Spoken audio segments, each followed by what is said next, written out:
I guess I have to give a little bit of just background. I recently ended a relationship with someone that I enjoyed being in a relationship with, but she was just super religious, and I had a similar kind of like problem when it comes to like thinking, is it worth it to try to have someone who's like deeply entrenched in religion, like their entire life revolves around it. If they were to get disconnected from it, they're essentially disconnected from like all their friends, all their family, and essentially like their life. And so I had this similar problem when it comes to like my mother. I finally gave up on trying to, I guess, convince her out of her deep indoctrination. And it's just I can't figure out whether or not it's a good thing. Of if someone is so deep into their faith, is it worth it to try, especially when it's like a very problematic faith?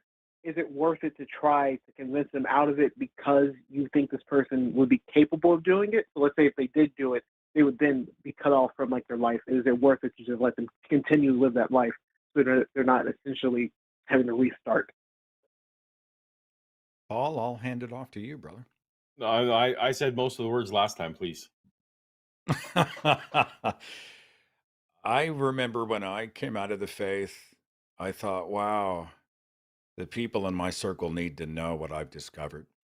I walked in with all the list of contradictions and the atrocity, and oh, look, there's slavery and child sacrifice and genocide and 500,000 people killed in one of God's crusades. And oh, look at the history that disproves these claims and that claim. This prophecy didn't come true, and this makes no moral sense, and hell's bullshit, and blah, blah, blah.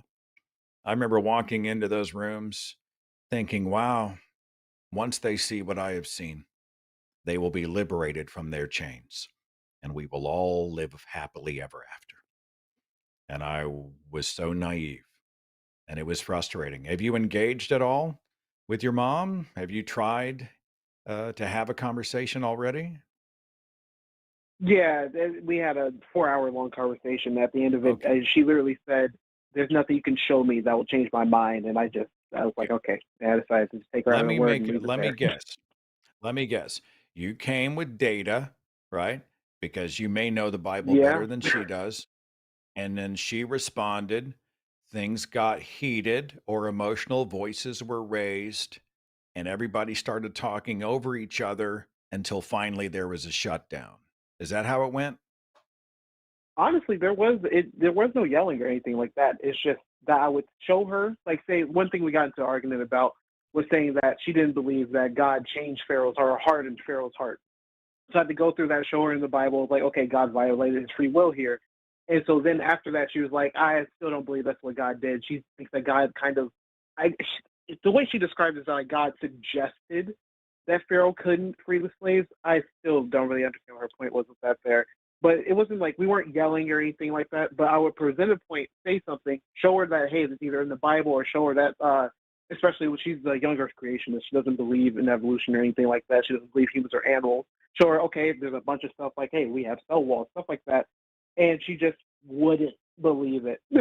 Like she wouldn't accept it. I couldn't show 4 her anything that would be like, oh, okay, this hours. happened or anything like that. 4 hours. Normally in these conversations, I always start shallow.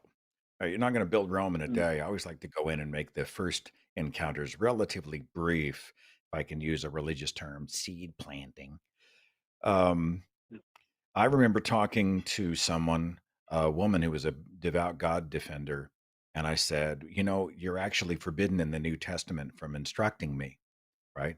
I do not permit a woman to teach or have authority over a man." And showed her chapter and verse right there in black and white. And she said, "My God would never silence women." So what does that tell me? Mm.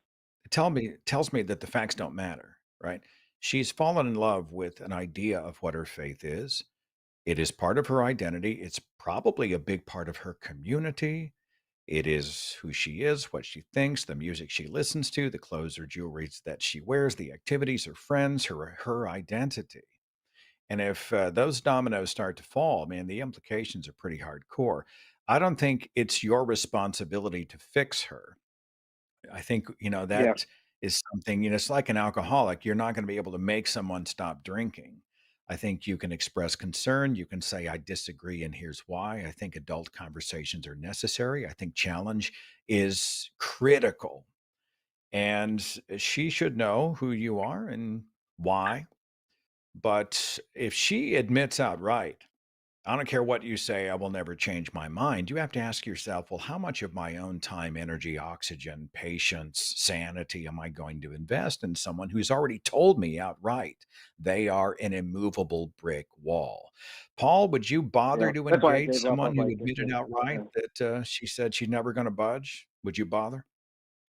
Family, I just family in general is a tricky one, and I don't think that families convert or deconvert other family members at a high success rate on either side of the fence. So sometimes family is just better to maintain the relationship and demonstrate that there are atheists in the world that are not baby eaters, kind of situation.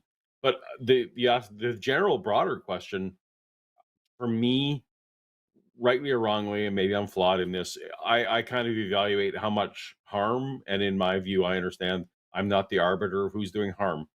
But for example, my own grandparents, who I knew didn't have much time left when I deconverted, they were not actively teaching Sunday school class. They were not actively evangelizing anyone.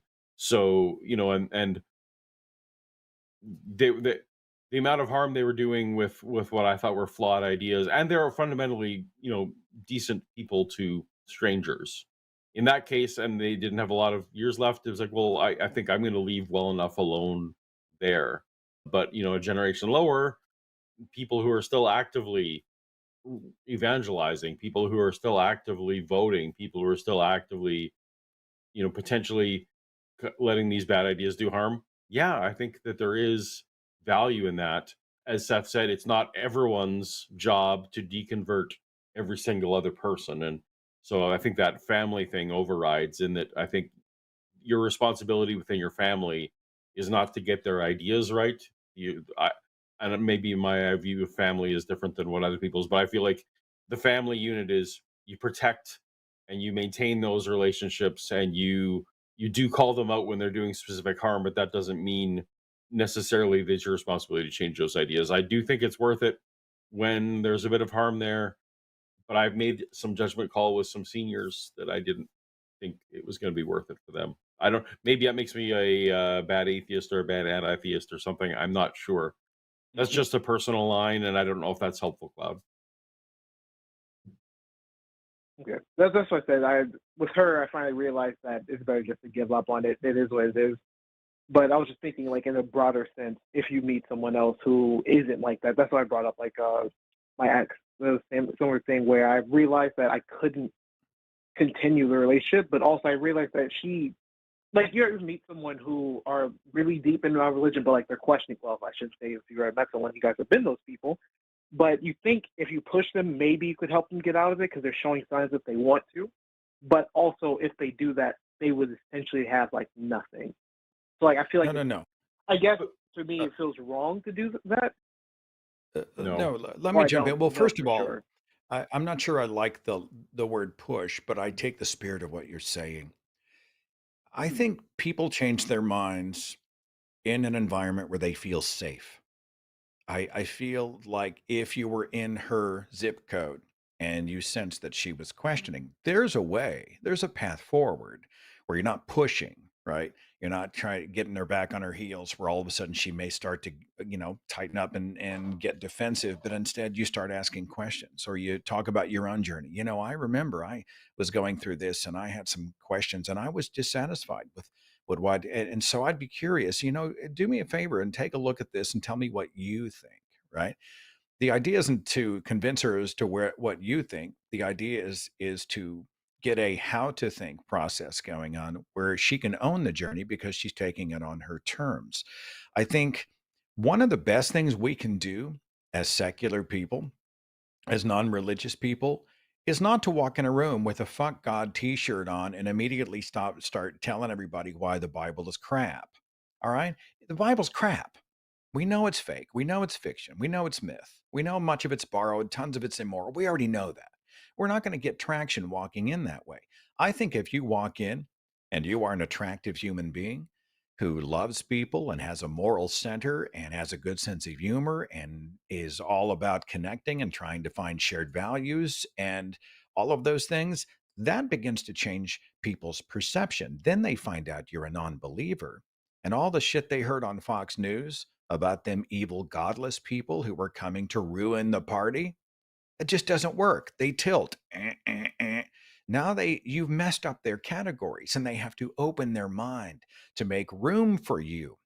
And once they do that, then you're sharing the same space as human beings with shared humanity. And it's in that safe environment where conversations can begin.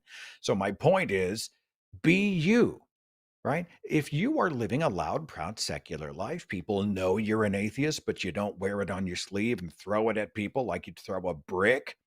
You're not ashamed of it. You are who you are. You're going to live your life on your terms and everybody sees it.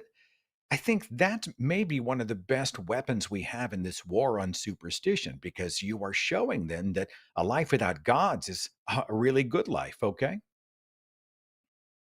Gotcha.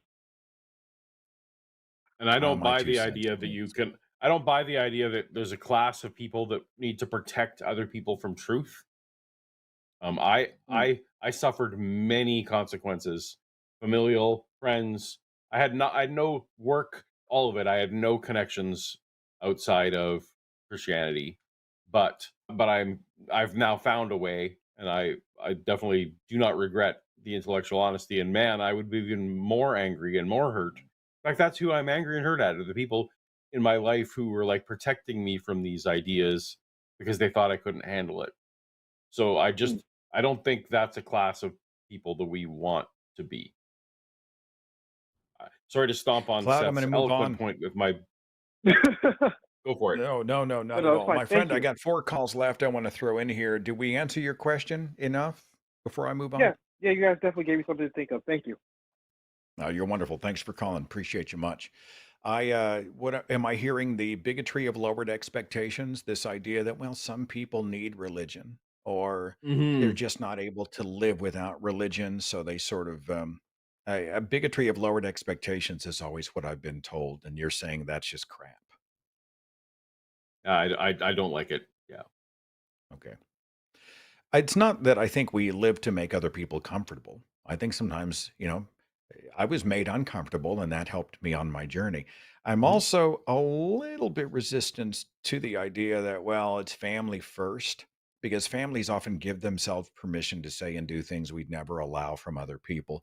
If I'm on your biological family tree immediately and you are acting in awful ways, or you are judgmental, or your love is conditional, or you're shaming, or you're doing any of that type of stuff, I will pull the plug, right? Family needs Hmm. to act like family. So I'm not willing to do too much. I'll bend a little bit, but I'm not going to surrender my own values to try to salvage a relationship that is essentially going to be one sided where I'm doing all the bending.